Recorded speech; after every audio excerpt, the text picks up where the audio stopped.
Hey guys, this is Mrs. Stiles and I'm making this video just to give you a little guidance as you work on this study guide in the hopes that we do really great on our test next week.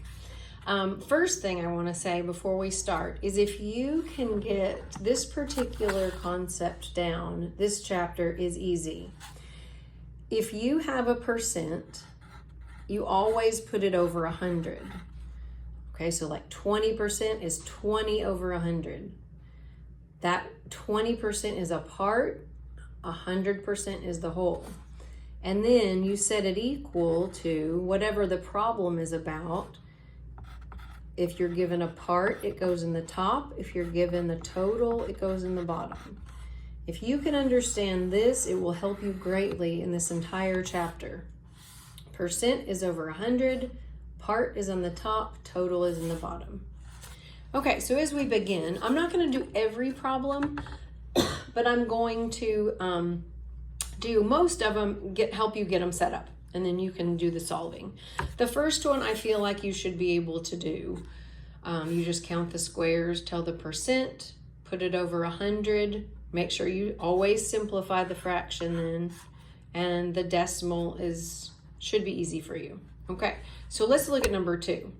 This one is not difficult, but you do need to make the decimal and the fraction be in the same form. So let's read it. At a pet store, 3/10 of the sales were for dog products and 1/10 of the sale for cat products. What fraction of the sales were for both dog and cat products?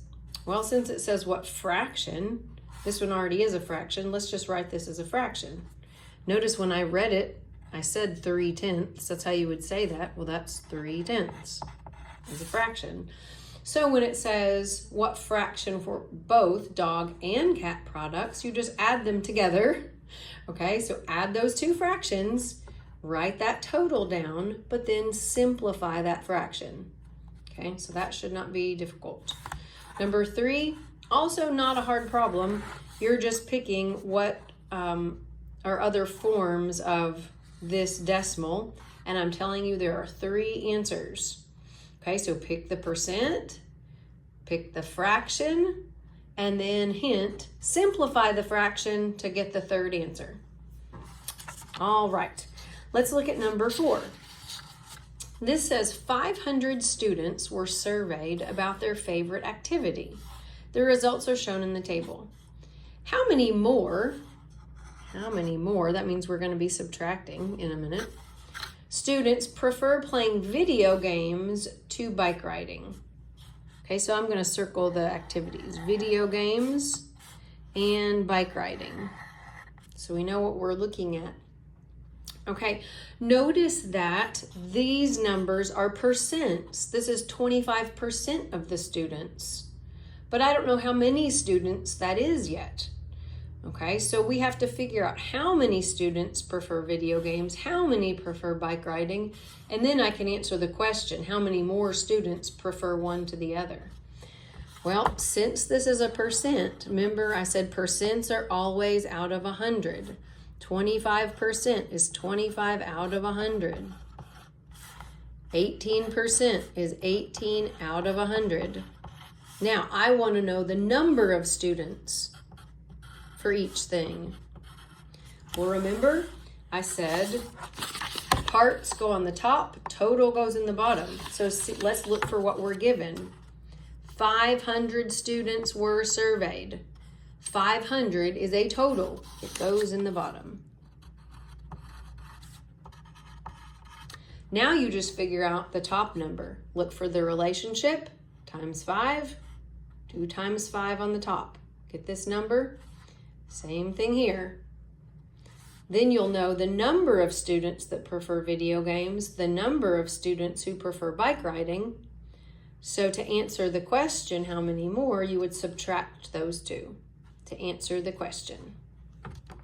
Okay, so that gets you started on that one. And you can pause as you watch the video. Pause, solve it, then unpause, listen to the next one. Okay, and work through the whole study guide. Okay, number 5. really you should be okay on this one, but we'll take a quick look. Georgia said she could make 11 out of 20 blankets for a craft show. She's already made 3 blankets. So what percent of the total blankets does she still have to make? Well, she said she could make 11. She's already made 3. So how many more does she have to make? Well, 11 minus 3 is 8. She has to make 8 more blankets. Well, what percent is that out of the 20 blankets? 8 out of 20 is what percent? These are the actual numbers, 8 out of 20. I want to know a percent. Well, percents are always out of 100. So that's what you're looking for. Look for the relationship, multiply to get your answer. All right. Number 6. What number is 3/4 more than 65/100? Well, this really isn't a percent problem, really, but if we just look at, it's just kind of a basic math problem. We want 3/5 more than this number. Well, let's make 3/5 be a decimal, maybe. If we multiply this up to get tenths, 3/5 is 6/10. Do you agree? Multiply times 2 on the top and bottom. Well, if 3/5 is 6/10, write 6/10 as a decimal and add it to this, and you would have your answer. So here's 65/100. 6/10 as a decimal is like this. Add them together, get your answer. It'll be a decimal, so then make it be a fraction to answer the question. We'll see if you can get it from there. Number 7, Annalise buys a pair of sunglasses for 30% off, and she saves $15. So what's the original price of the pair of sunglasses?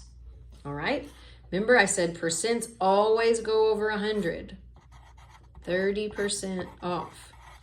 Okay, so remember, 30% is what she's taking off. 100% is the total of the sunglasses. It says she saves $15.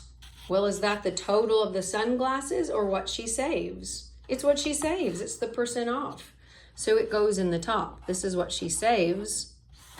What was the original price? That's the total. That's what you're looking for. So there's the setup of your problem.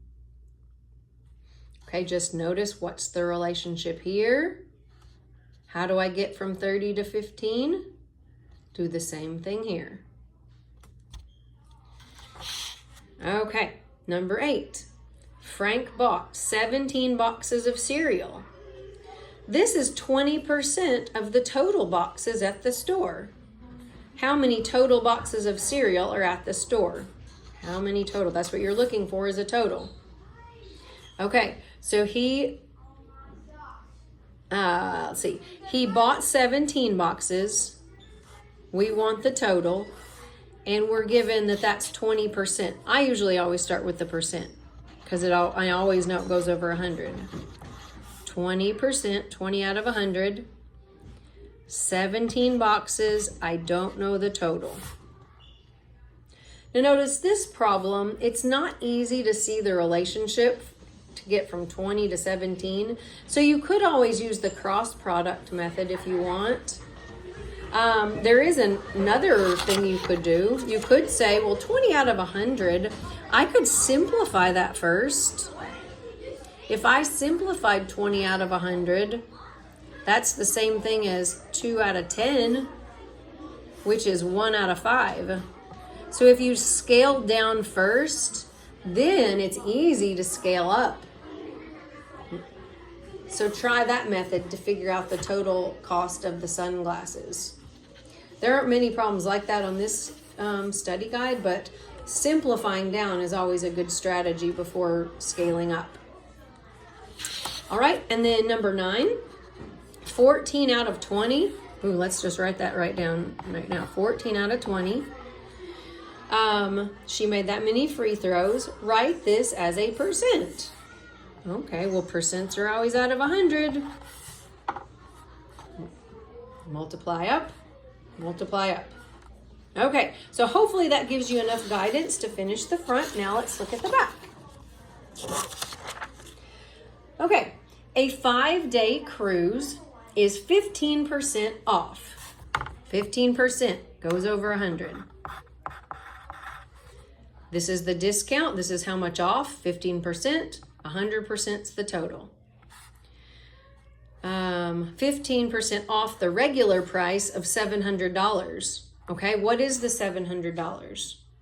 $700 is the total they're asking for the discount. Total goes on the bottom.